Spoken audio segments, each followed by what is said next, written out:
So,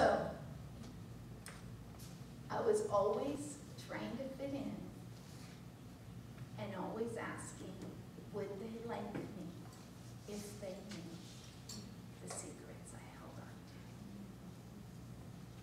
Because secrets held me captive.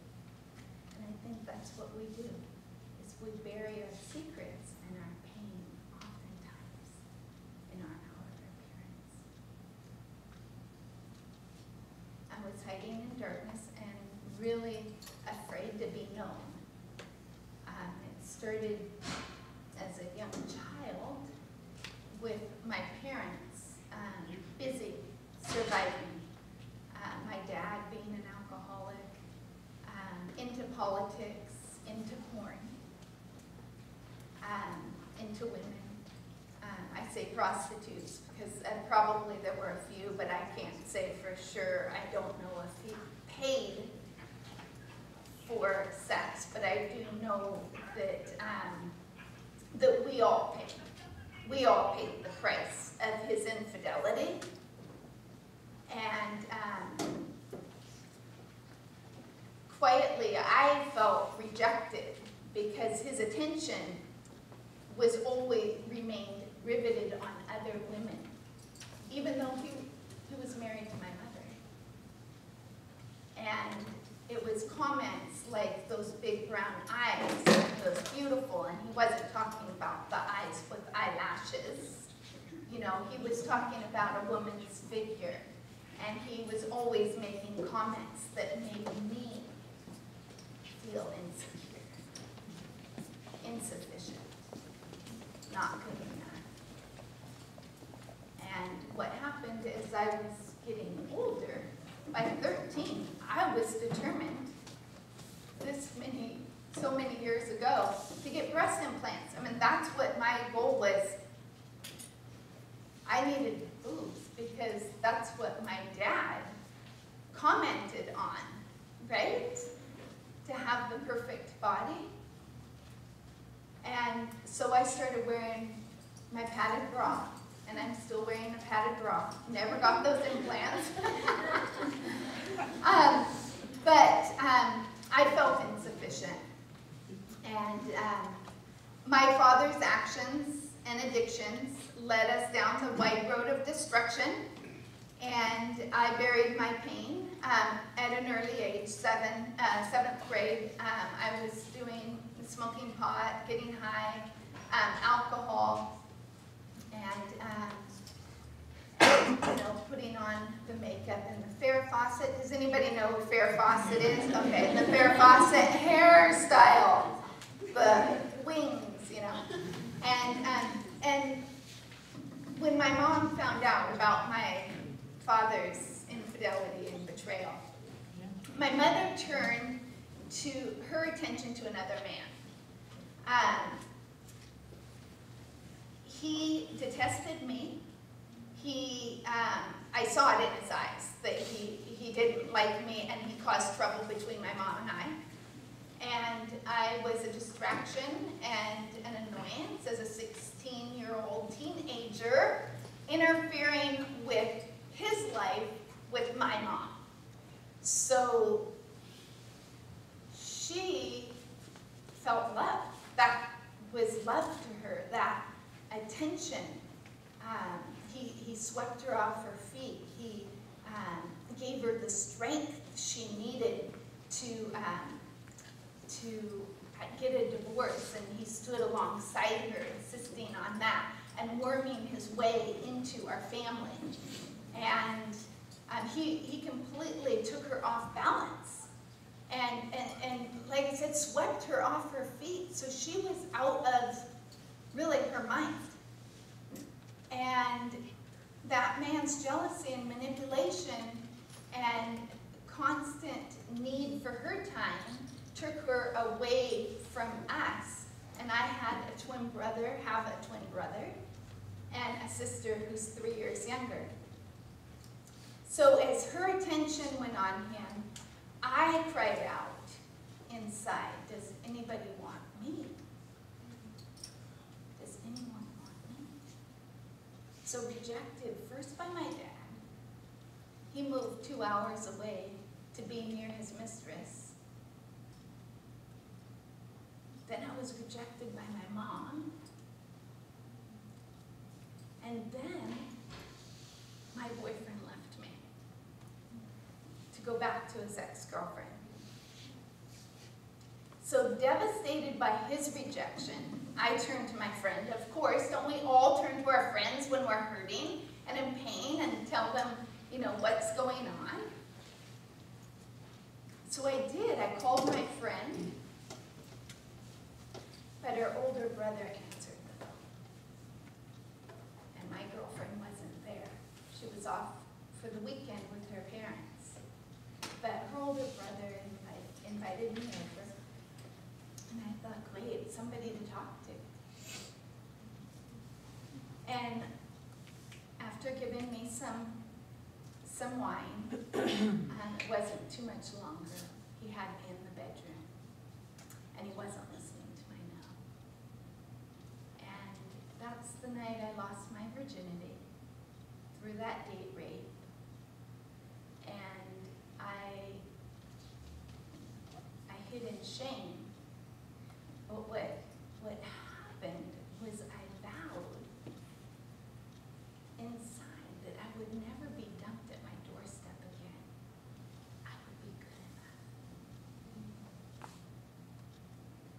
Does anybody relate to this story of being used and abused and rejected? Feeling alone? Wondering, will anybody love me?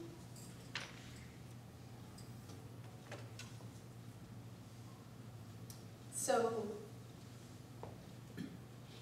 as my mother's boyfriend moved in, and I knew he didn't like me, I moved out. But I had asked my dad, can I move with you? He said no. So I found a friend who would allow me to move in with her. And as I was pushed out of the house by this man that my mother was being controlled and manipulated by, my sister at 14 ran away. He pushed her out of the house. So for 4 months, we didn't know if she was actually dead or alive. And it was the wake-up call that my mother needed. She knew one thing, that she had lost her family through this man. And the enemy had succeeded to destroy our family. Now I had said there's a spiritual battle going on, and that's where he attacks. He attacks the family. So that's with my sister running away, that's what woke up my mother. And with me moving out, living out of the house. So my mother realized that that man had to go. And it wasn't without a battle. My brother came alongside my mother, and with a bat in his hand, he said, leave our house now. And that man left. So after 4 months of not hearing from my sister, I got the phone call because I moved back home. And my sister said, do you think Mom will let me come home if I'm pregnant? And it was down in LA. She had moved she had run away to LA from Northern California. And it was somebody introduced her to a man who was over 20 years older. And he took advantage of her and then rejected her. But she wanted that baby, and she came home. And even though people were telling her she needed to have an abortion, she was not going to give up that baby. And she chose to have him. And she was 15 when she had him. And now he's 30 years old and an amazing young man who loves the Lord, who is married and just had his first baby and has his own business and is successful. So praise God, she chose to have her baby. And so in high school, you know, she continued on, and I was home for a while, and she was home, and then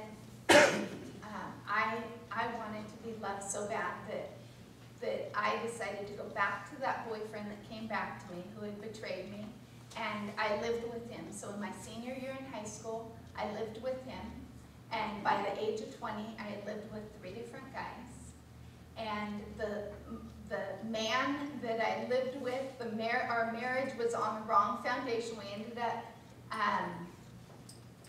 We ended up getting married, but and we are still married today. Praise God. It is a miracle.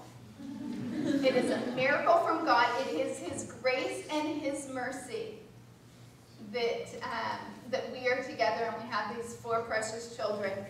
And it was His child that I had aborted the year before coming to San Diego State. And so the fact that we have a child in heaven, but it was the wrong foundation. The wrong foundation. Our marriage was based on, you know, sexuality, secrets, being pregnant, having the abortion. We eloped for tax reasons. We eloped so that he could get the tax write-off. And then we kept it a secret, the wedding a secret, the marriage a secret for 1.5 years. I had to keep that secret because we wanted to have a wedding in front of family and friends, right? So every girl's dream. So I kept it a secret so that I would be able to walk down that aisle, and everybody in the white dress, and everybody would be excited for me. But I held on to those secrets. Those were secrets that